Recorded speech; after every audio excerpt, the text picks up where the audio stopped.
American Military University proudly presents Mission San Diego Military, produced by the San Diego Military Advisory Council and Cloudcast Media. San Diego is America's finest military city. From the Marines and Navy to the Coast Guard and Naval Special Warfare, San Diego is a proud military town. Mission San Diego Military will help you better understand how the San Diego military leads, innovates, and cares for community and country. Mission San Diego Military, co-hosted by the CEO of the San Diego Military Advisory Council, retired Rear Admiral David Boone, and Drew Schlosberg with Cloudcast Media, begins right now. I'm Drew Schlosberg of Cloudcast Media and co-host of Mission San Diego Military, a podcast generously supported by and sponsored by American Military University, a leader in educating our military and their families since 1993. My co-host is David Boone, President and CEO of the San Diego Military Advisory Council, better known as SDMAC. David is a retired Rear Admiral in Mission San Diego Military. Podcast series is produced by Cloudcast Media. Thrilled to have in the studio with us today Natasha Bliss, Chief of Staff at SDSU Division of Research and Innovation, joined by our colleague Rachel Costello at UCSD. She's the Director of Innovation, Innovating for National Security. So Rachel and Natasha, welcome. Thank you. Happy to be here. Yeah, happy to have you here. You're off and running, David. Yeah, it's great to be here. Another show, Drew. Tag teaming with you, it's a lot of fun. I'm enjoying it. We got great guests again, and it's really a continuation from the previous episode, centered around innovation. One of the things we're trying to do, facilitate from SDMAC's standpoint, is to create an innovation ecosystem in the defense sector to increase the speed to production, right, through innovative strategies. We have in our community the nexus of entrepreneurs, venture capitalists, the end users in our backyard, the largest concentration of military and military forces, and of course our world-class universities. And that's what this episode is about, with our great partners here today from San Diego State University and UC San Diego. So Natasha is from SDSU, and I have to tell a little story about Rachel. Rachel and I first came together over 30 years ago at Naval Air Facility Atsugi, Japan, and then got reacquainted here in San Diego, so it's a small town. It's a small town. I bet those 30 years seemed like 30 minutes in some ways, and maybe 30 decades, and all that aspect of it too. So that's great. And Natasha, as we were talking about earlier, works at San Diego State, Aztec for Life over here, and works very closely with some of my friends there too. So really appreciate it. Let me start with you on this, Natasha. What is actually the mission of the San Diego Division of San Diego State Division of Research and Innovation? Yes, thank you so much, Drew. So our mission at the Division of Research and Innovation at SDSU, we amplify and invest in transformative multidisciplinary research, as well as our scholarship and creative activities across the institution. So really supporting our students from undergraduates through graduate students and our faculty as well.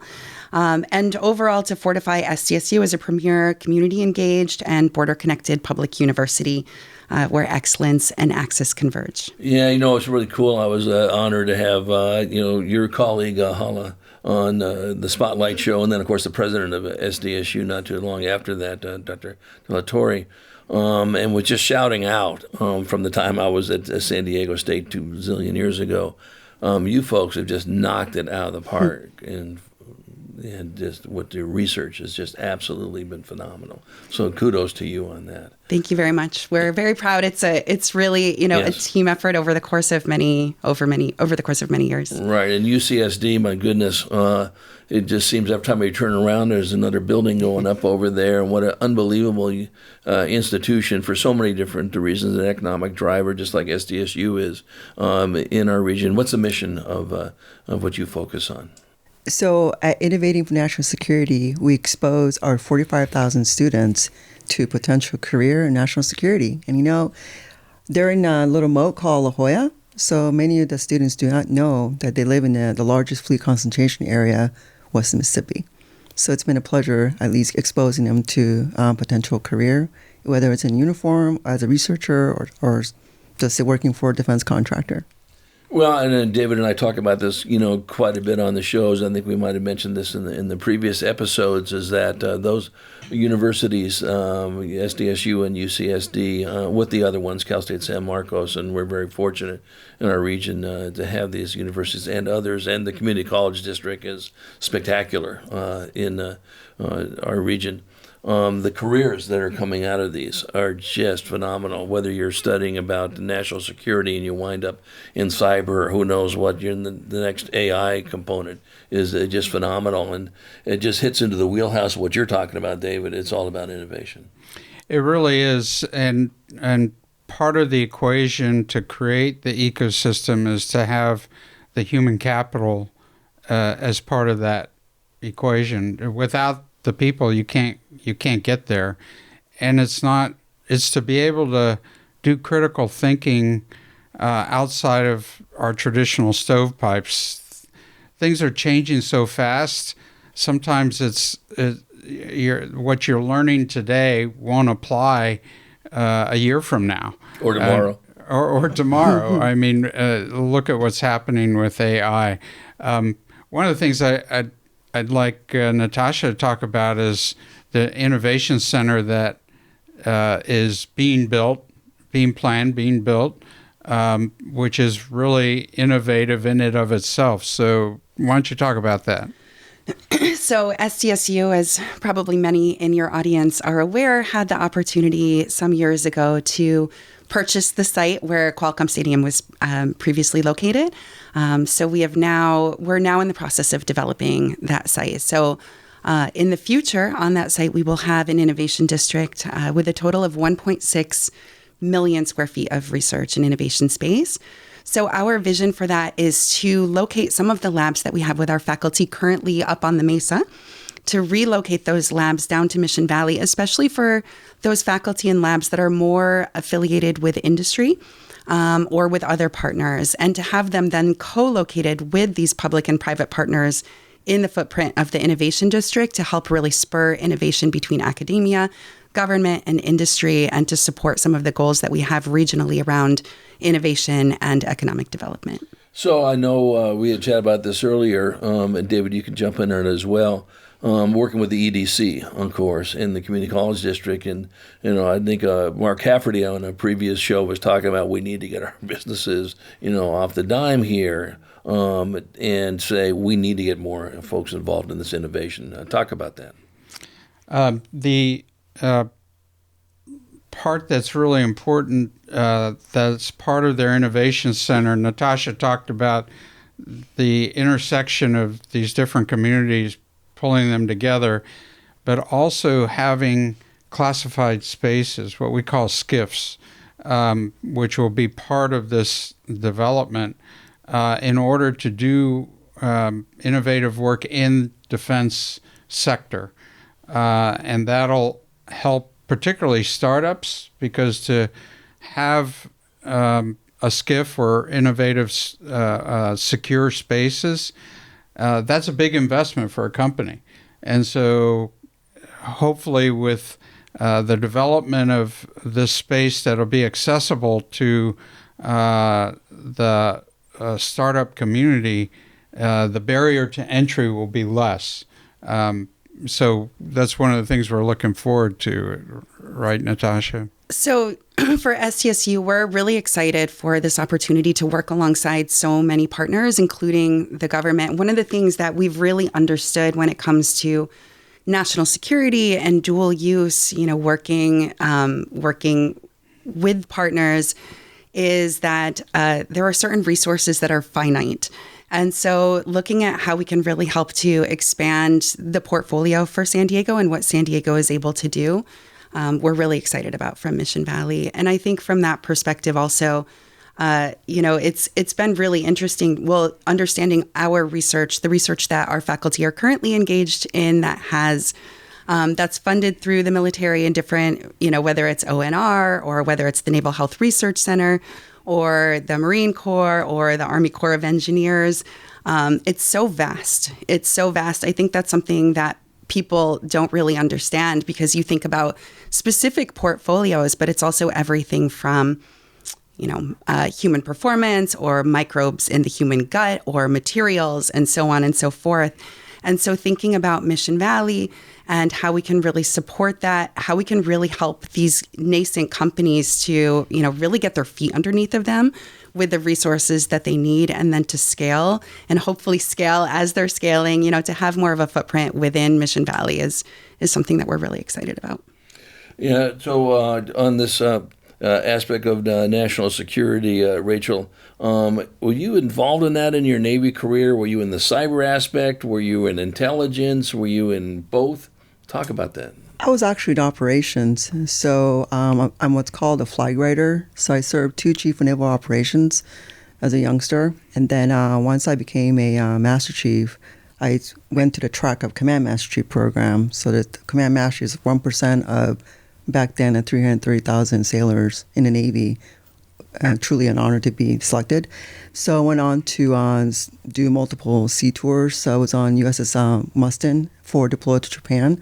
And then my last duty station was on USS Enterprise. And I often have to tell my students, it's an aircraft carrier, not the starship. Right, exactly. In this, but it must have been, so a nice, here you are now, the director of Innovating for National Security at UCSD. How long have you been in that role? This is my 5th year. 5th year. How long has the division been there, or the department? Actually, it was a academic internship program affiliated with the university. So the research affair had asked me to kickstart the course because they were interested in doing more with the defense, because we're receiving billions from Department of Defense and NIH. So they wanted to expose our faculty and our students to how to better commercialize, but also how better to research with the user in mind, and user being our warfighters. Yeah, and as we heard, as David was mentioning from our previous guests on this, we know the world is a little bit different than it was many moons ago when you and David served in the Navy. A lot of threats coming from, everywhere, upside down, inside out, and all that business.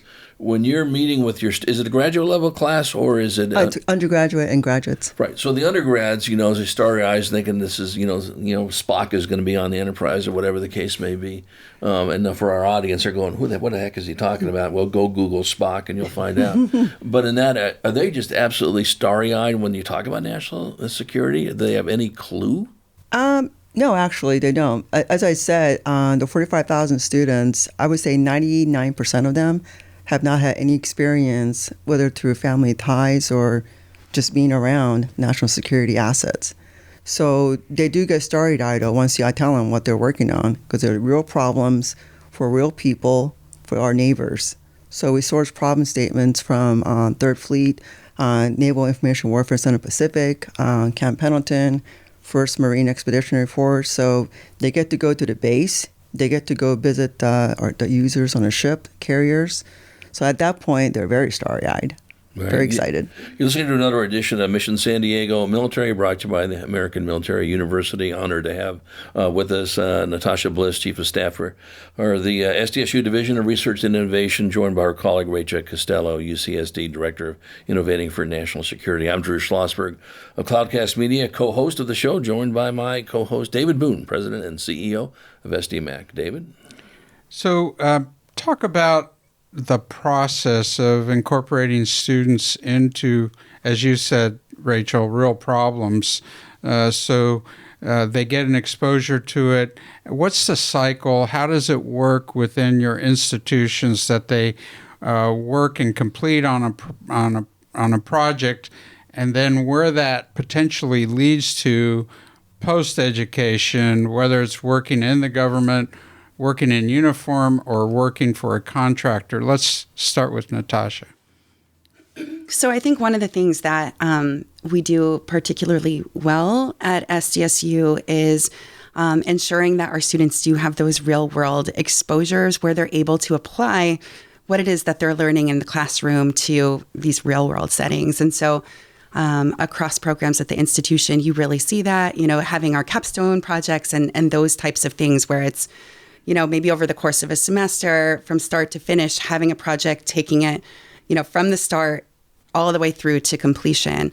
And that really allows a lot for students once they are going out into the workforce to really have that practical knowledge that they can draw on from having had these experiences. And so you see that across the board, academic program wise, also things like internships. So 4 out of 5 students at SDSU will have graduated with some sort of internship or other work experience on their resume, which is, really something that allows them a lot of opportunity to hone in on their skills, but also to understand more about what it is that they're really interested in as well. And having the opportunity to work with different clients or with different agencies or whatever that is, depending on their major, is really, something that can set them up on the course for their future, whether it's, being employed by the company that, they had their internship through, or maybe in some cases understanding, I don't want to do this kind of work at all, which is,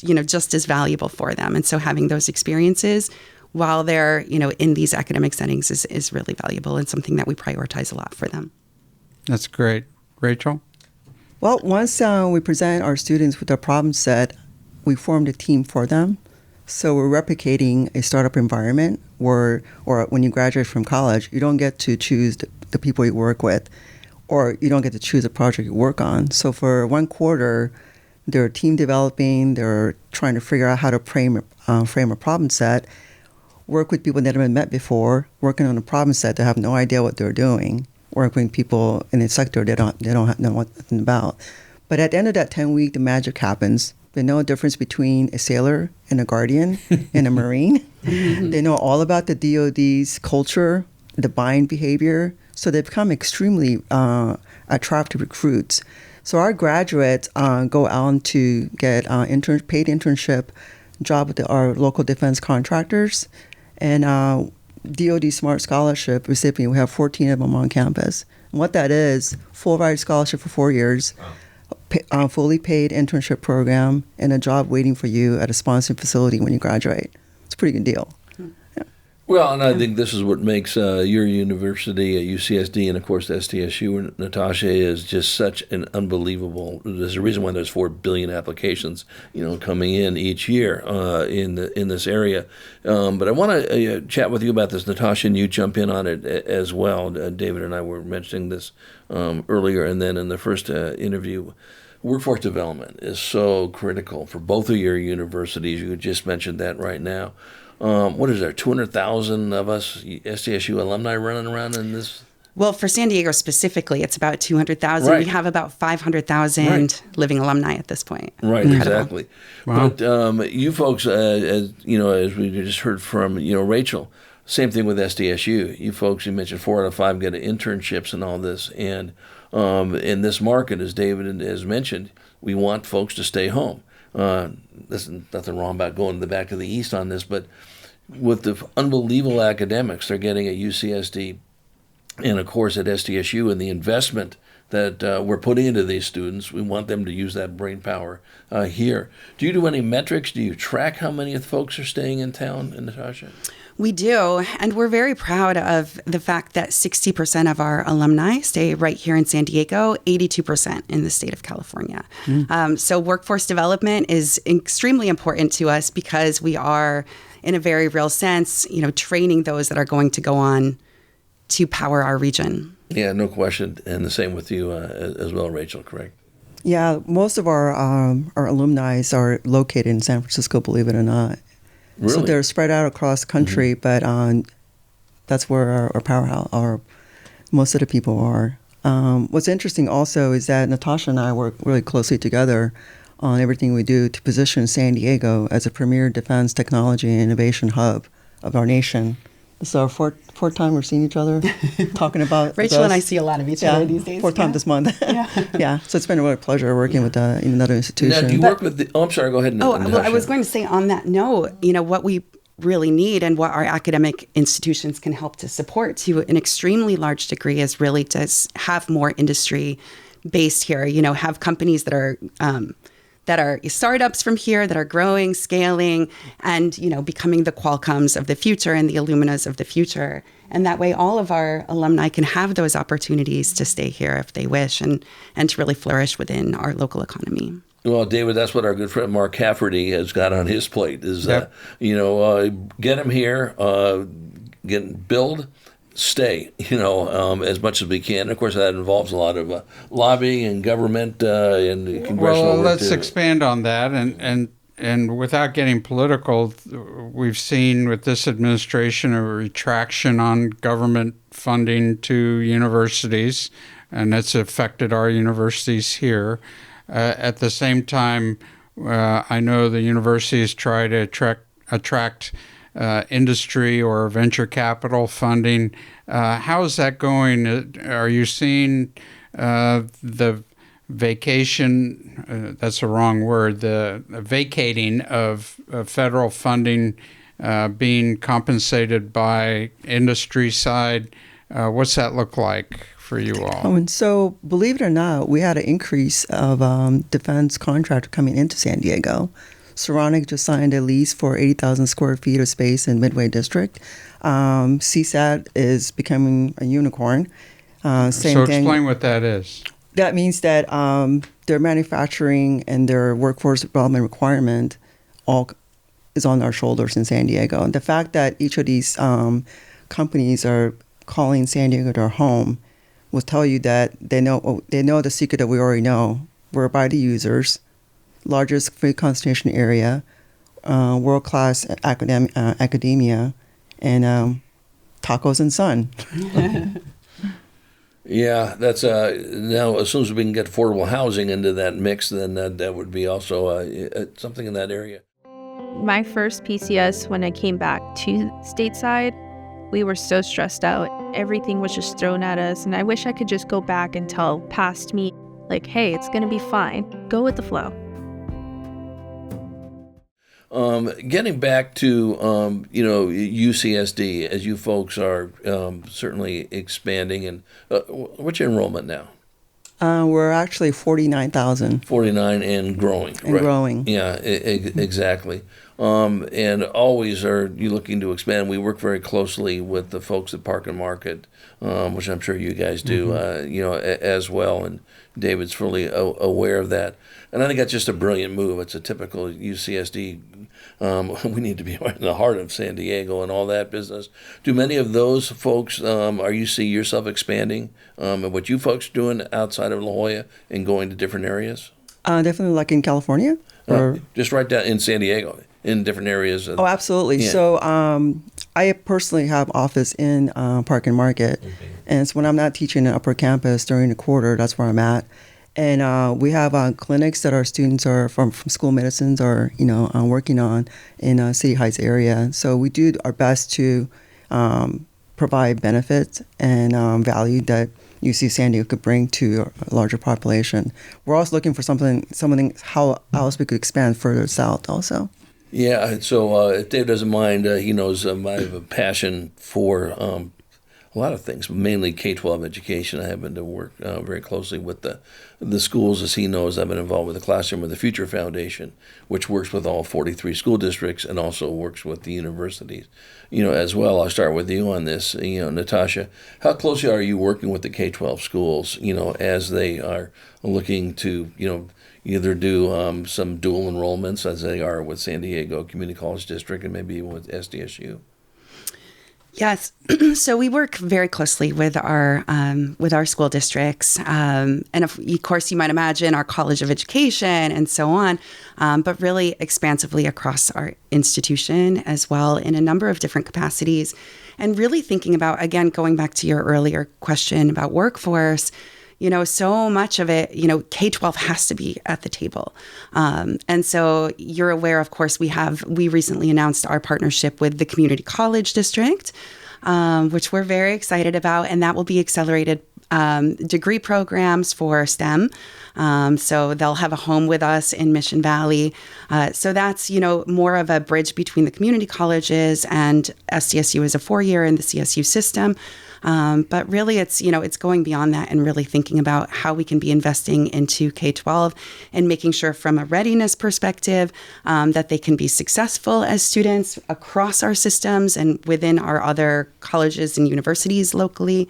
But also really, thinking about that pipeline and what sorts of exposure students can have within K-12 to really, get them alighted on those pathways that are going to help support our needs regionally in the future. Yeah, and there's a program at UCSD that's always been close to my heart at the Preuss School, the AVID program. I was honored to be on the board for 9 years, and but where these are kids that have no generation of a history of going to college, and now they're going to college and doing this, and it always amazes me, David, when you hear the 3.4 million of us living in San Diego County, last I heard, but how many kids have never been on a university campus? More or less never been to the beach or haven't been to the mountains and all that. And then you, Rachel, as you mentioned, Natasha, you guys are opening these doors for these folks. Talk about that. So in addition to Prairie High School, we also sponsor the Summer Springboard, which will allow high school students from across the world, really, to spend 2 weeks of their summertime as a university student. So we bring out we set them in dorms, and we teach them like we would with university students, and that's been a really popular program. I also teach high school students from Japan once a year, and we actually, few of them are already enrolled. They came back after they liked us so much being in San Diego. So, but I think that more could be done.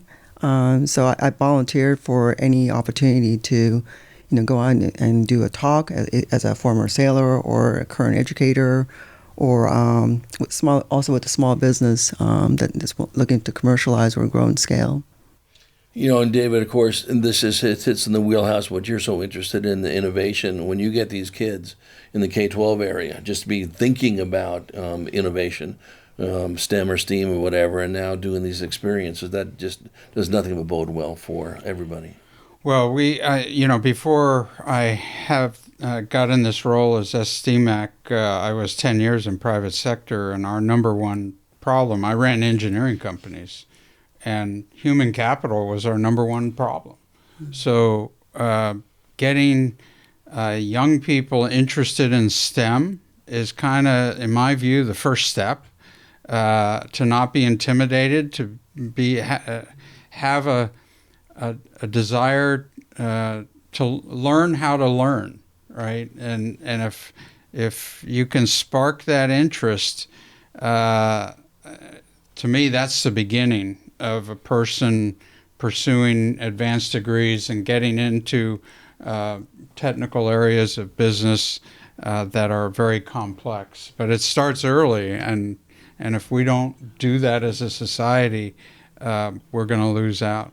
Well, and I think, and I'm preaching to the congregation here, is that demystifying STEM, for God's sake. It's around you, everything you look at and all that, and say, no, you can handle it. You don't have to be, no robotics to understand how to do these things is so critical. We're chatting with Natasha Bliss, Chief of Staff and the Director of Strategic Partnerships for SDSU's Division of Research and Innovation, joined by her colleague, Rachel Costello, UCSD Director of Innovating for National Security. I'm Drew Schlosberg of Cloudcast Media, listening to another edition of Mission San Diego Military, brought to you by the American Military University, leader in educating our military and their families since 1993. Honored to have as my co-host David Boone, President and CEO of SDMAC. David? So I'd like to hit on something else, back to connecting to defense innovative work.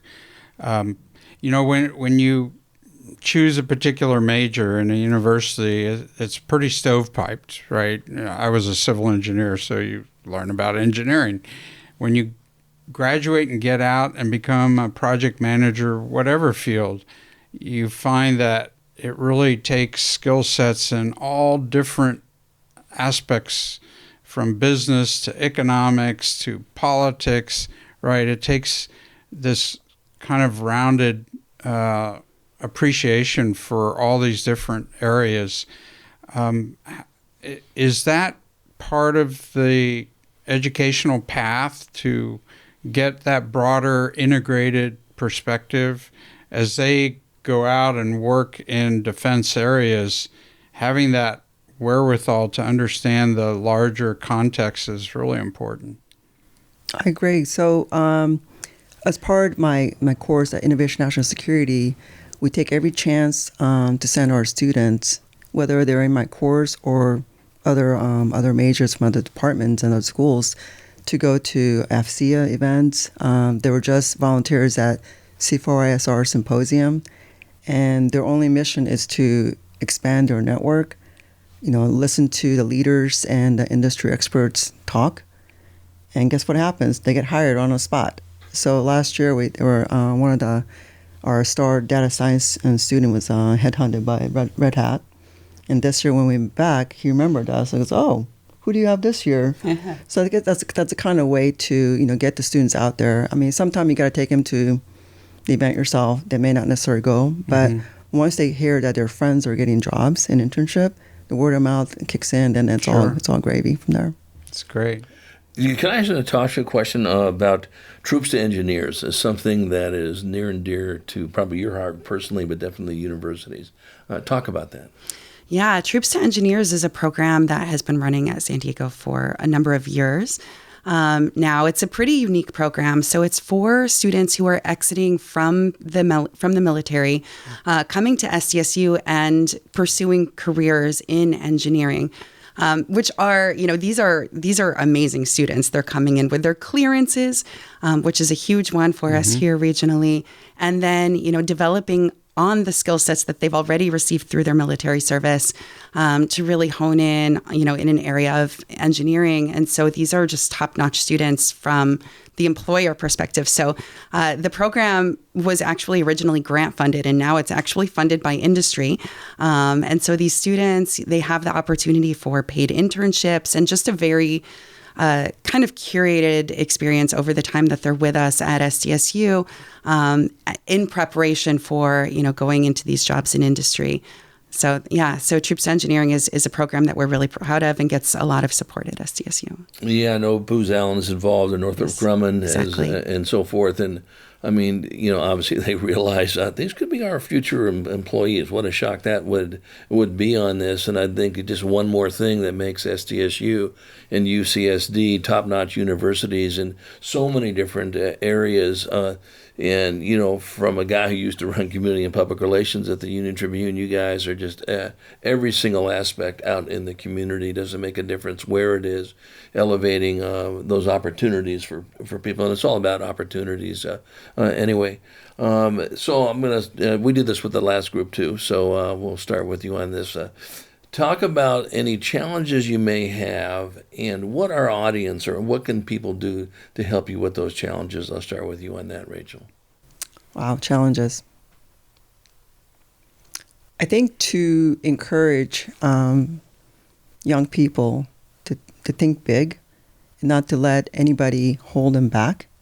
Because if you ask the right questions, and even if you don't ask the right question, be persistent and you'll succeed. And I think what we all could do, because we're in a military town, so if you see a young person asking for advice, please give them your life story. They'll love hearing that.